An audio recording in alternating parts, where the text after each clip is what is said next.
Hei, kalian tahu nggak sih kalau dunia yang kita tempati saat ini itu dalam fase kecemasan? Iya, cemas soal apa? Soal teknologi. Apalagi yang namanya teknologi AI, Artificial Intelligence. Geoffrey Hinton atau yang sering disebut dengan Bapak AI, beliau sempat mengungkapkan kalau beliau menyesal berkontribusi dalam pengembangan AI. Beliau juga memutuskan untuk keluar dari Google. Karena apa? Karena resiko bahayanya itu. Joining us now to discuss Geoffrey Hinton.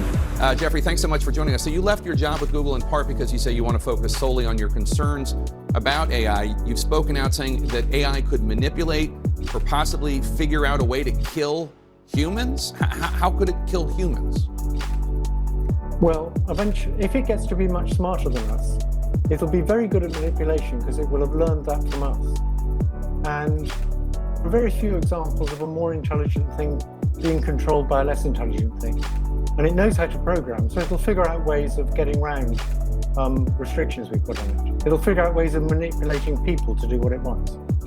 Pernah nggak sih teman-teman kepikiran kalau pekerjaan yang sedang kita lakukan bisa-bisa kedepannya diambil oleh AI? Nah, maka dari itu aku akan bahas 3 hal. Apa itu? Singularitas teknologi, kenapa bisa terjadi, dan apa solusinya?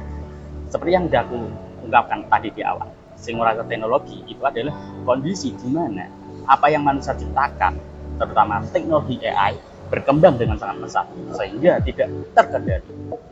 Dan kenapa sih bisa terjadi singularitas teknologi? Ya karena para peneliti itu melakukan riset yang sangat mendalam sehingga mengalami kemajuan yang sangat pesat. Nah, apalagi dengan di era sekarang yang digitalisasi semua, bayar makan tinggal scan, QRIS. Terus kita membuat project, buat tugas tinggal kerjain di AI. Dan itu bahayanya AI itu di situ, kemudahan, kenyamanan yang diberikan. Bisa jadi kita merasa nyaman dan kita nggak mau belajar, itu bahayanya. Nah, aku sendiri juga gitu guys. Jadi aku tuh hobi musik. Aku suka sekali membuat musik. Nah, dulu sebelum ada AI, aku itu belajar mempelajari musik.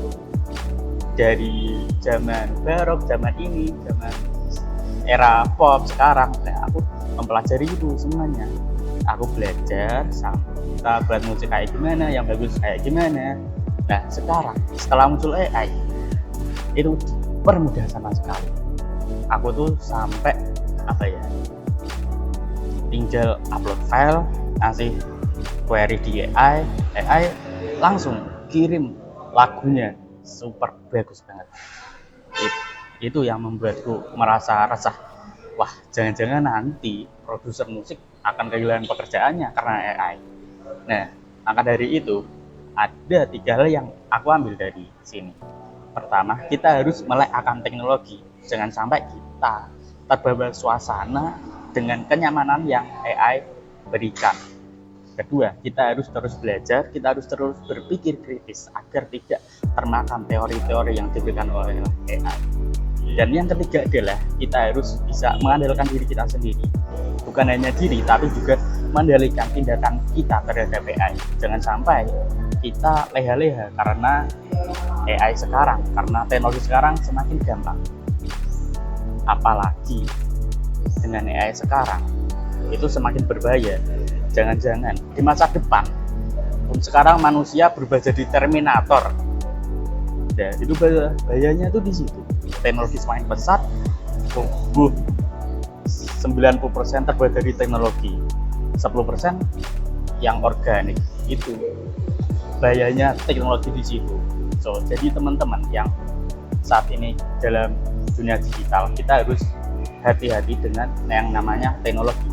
Jangan sampai kita terbawa suasana dengan kenyamanannya.